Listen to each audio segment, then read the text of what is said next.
Hi, my name is Allison. I'm just a group of one, so it's just me. I am a English major, English literature major with a linguistics minor, and I would probably say that my language interests are in um, I guess English in general. I like English literature, but I also am interested in comparative literature, specifically Japanese literature. I don't speak, I wouldn't say that I speak it fluently or would feel comfortable making grammatical judgments, but it's something that I'm interested in. And I'm trying to get to the point that I could actually, study literature.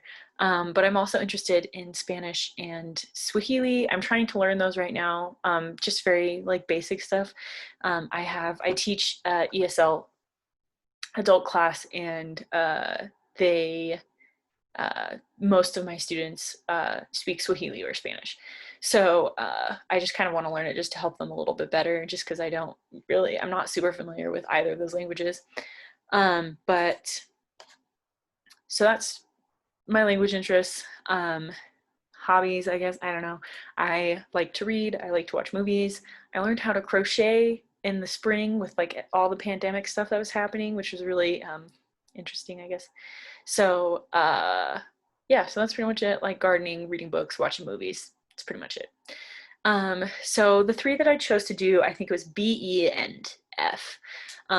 So for how I started out with all of them is I just labeled the parts of speech and then would start with the noun phrases, adjective, adverb phrases, and then would kind of just build up there based on the rules.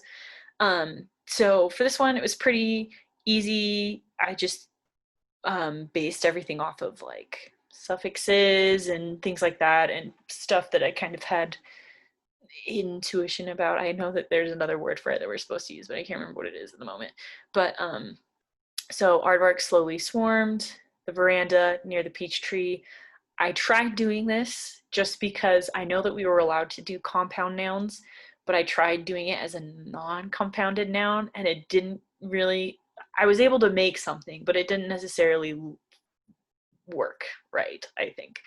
But this is the tree I ended up with, and these are the rules that I followed, which were on page 89 of the textbook. So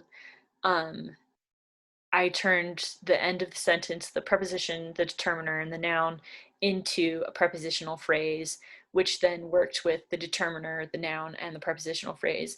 I put the determiner, I made it a three thing because the determiner, if I just made this into a noun phrase, I'd have a little determiner hanging out, so that didn't really work. So I put those together. Plus the is aiding veranda, and then uh, everything else just kind of worked through following the rules, by putting the adverb phrase with the verb with the noun phrase to create the verb phrase that um, follows the noun phrase, which is just about the aardvarks. So the next one that I did is E. The yogi said that linguistics courses reward the student with a sixth grammatical sense. So this one I have a problem with just because I figured that sixth is probably an adjective because it is kind of sitting in a place to perform as an adjective, right? So it's describing, it's giving information about grammatical sense, not the word grammatical, but grammatical sense together. So I knew that those two needed to be together on their own almost, but also, you know, the noun phrase a sixth doesn't really make sense, but also the textbook didn't, it said that you could use, what is it, cardinal numerals as adjectives, but it didn't say ordinal numerals, which is what sixth is. If it was just six, it'd be fine, but it has a little th at the end, so it kind of changes how it acts, I think. And I don't know if it is okay to, I didn't think that, I felt like I needed to separate a sixth and grammatical sense, just because if it was like sixth grammatical sense, the sixth is describing, grammatical sense as a whole unit, not as like two adjectives, you know what I mean, that are together. So I did that, and then I compounded linguistic courses.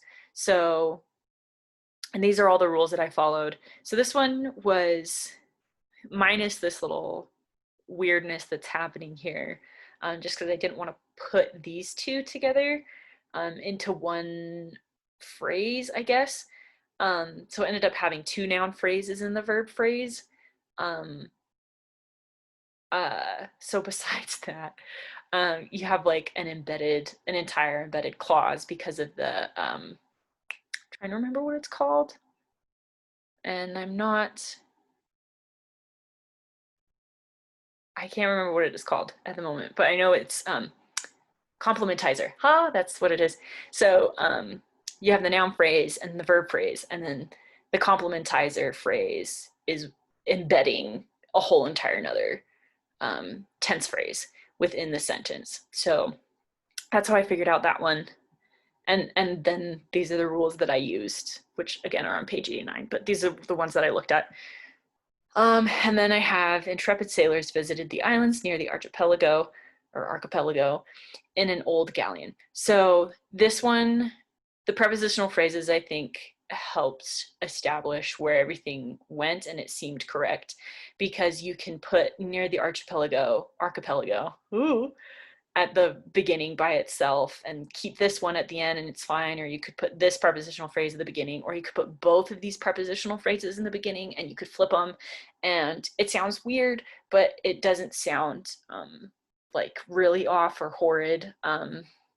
So I felt pretty confident in having two prepositional phrases within the verb phrase with the noun phrase. And then the noun phrase at the beginning was pretty easy to put together because there isn't really anything else around it to put with it. And then you need the verb in order to make this whole section work.